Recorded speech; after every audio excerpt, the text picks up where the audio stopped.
Assalamualaikum warahmatullahi wabarakatuh. Saya Muhammad Ilham dari kelas SI 4505 dengan NIM 1202210008. Nah, kali ini saya akan mempresentasikan judul makalah saya berjudul konflik dalam sebuah perdebatan. Ya, kali ini saya akan menjelaskan terlebih dahulu tentang emosi. Emosi bukanlah bagian dari diri seseorang, tetapi dari dalam diri seseorang yang berbeda dari dunia luar. Emosi berkaitan erat dengan tingkah laku seseorang. Menurut ahli Nugroho, emosi merupakan perasaan yang ada dalam diri kita. Dapat berupa perasaan tidak senang, perasaan baik atau buruk. Emosi ini diklasifikasikan menjadi emosi positif dan emosi negatif. Emosi positifnya seperti apa contohnya? Ya, contohnya kita senang, bahagia, suka, cinta. Sedangkan emosi negatif seperti kita benci kepada seseorang, marah, dendam, takut, cemas, dan lain sebagainya. Lalu kita mengetahui apakah itu konflik. Nah, konflik adalah perbedaan pendapat atau perbedaan pendapat antara dua atau lebih anggota organisasi dan antara kelompok dalam organisasi karena memiliki tujuan, prinsip, persepsi yang berbeda satu sama lain. Konflik tidak selalu agresif, tetapi juga tidak selalu positif. Ini tergantung pada cara pemimpin dan semua anggota organisasi memandang konflik dan pengaruhnya terhadap segala sesuatu dalam organisasi. Pemimpin memandang konflik sebagai hal negatif, maka ia memandang masalah baik secara individu maupun kelompok yang dialami. Konflik semacam itu akan dianggap sebagai sesuatu yang menghancurkan segala sesuatu yang pada akhirnya mempengaruhi pencapaian tujuan kinerja organisasi.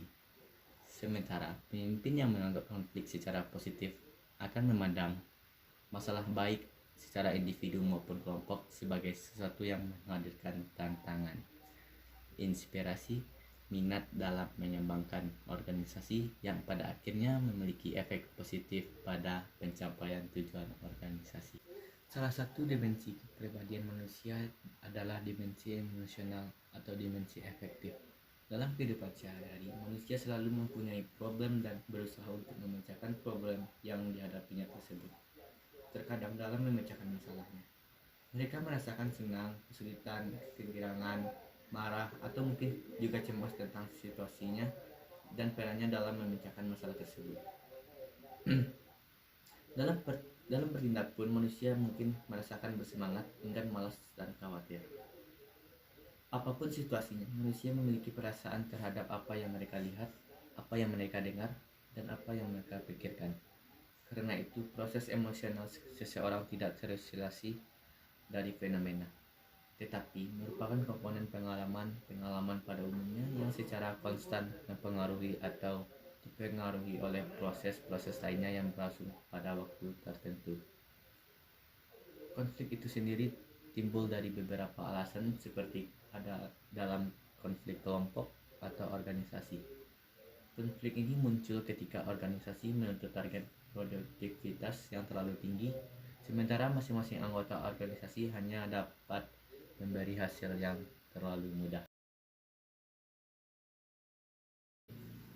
Penyebab terjadinya konflik. Penyebab terjadinya konflik terbagi dua. Yang pertama yaitu kemajemukan horizontal dan yang kedua kemajemukan vertikal. Yang pertama, kemajemukan horizontal, yang artinya adalah struktur masyarakat yang majemuk secara kultural seperti suku, bangsa, ras, dan majemuk secara sosial dalam arti perbedaan pekerjaan dan profesi seperti petani, buruh, pedagang, pengusaha, dan lain sebagainya.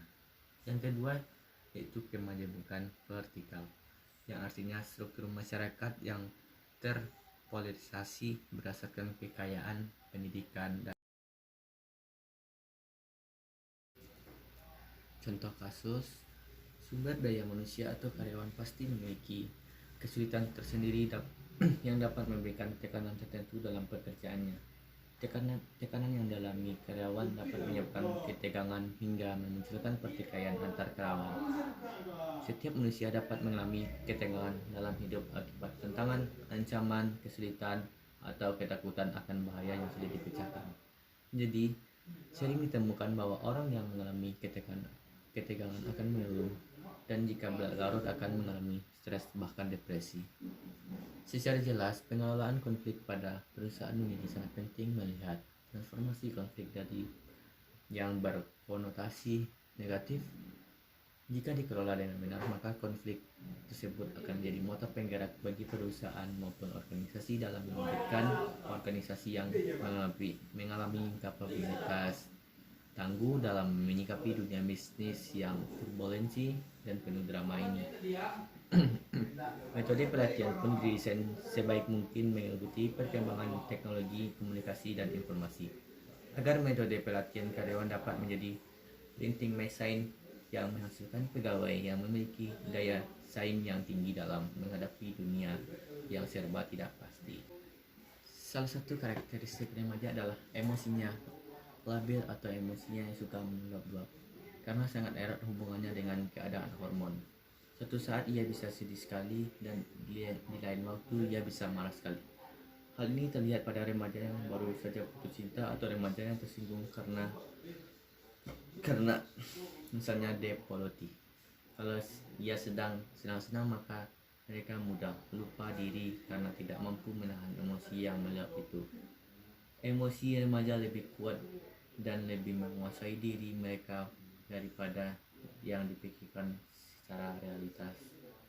Dari berbagai kasus tersebut menunjukkan betapa pentingnya peran orang tua, guru, selaku pendidik di sekolah untuk secara bersama-sama membimbing, mendidik, membina agar anak dapat berkembang secara optimal sesuai dengan potensi yang dimilikinya dan terhindar dari segala bentuk pengaruh yang bisa menyesatkan remaja di dalam perkembangannya. Solusi untuk menyelesaikan konflik ini adalah yang pertama, mengadakan diskusi untuk menentukan proses pengambilan keputusan dan kriteria yang diperlukan sebelum benar-benar memutuskan. Yang kedua, mendorong anggota tim untuk menyampaikan pendapat atau bertanya dengan senang hati. Yang ketiga, membangun etika yang sehat dalam menyampaikan ketidaksetujuan. Yang terakhir, menciptakan suasana konflik yang sehat.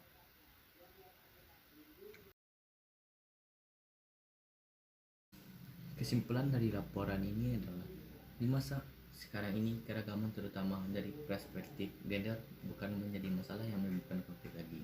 Faktor lain yang cenderung menjadi sumber konflik yaitu budaya yang dapat didefinisikan sebagai cara hidup dan cara berpikir yang telah dikembangkan oleh anggota dalam organisasi untuk melihat fenomena dan konflik.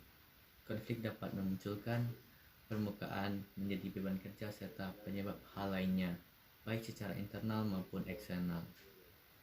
Kebutuhan organisasi saat ini adalah untuk mengatasi kemampuan anggota untuk memahami manajemen konflik dan menempatkan konflik sebagai motivasi untuk mencapai produktivitas dan kinerja yang lebih baik dalam organisasi. Sekian dari saya. Assalamualaikum warahmatullahi wabarakatuh.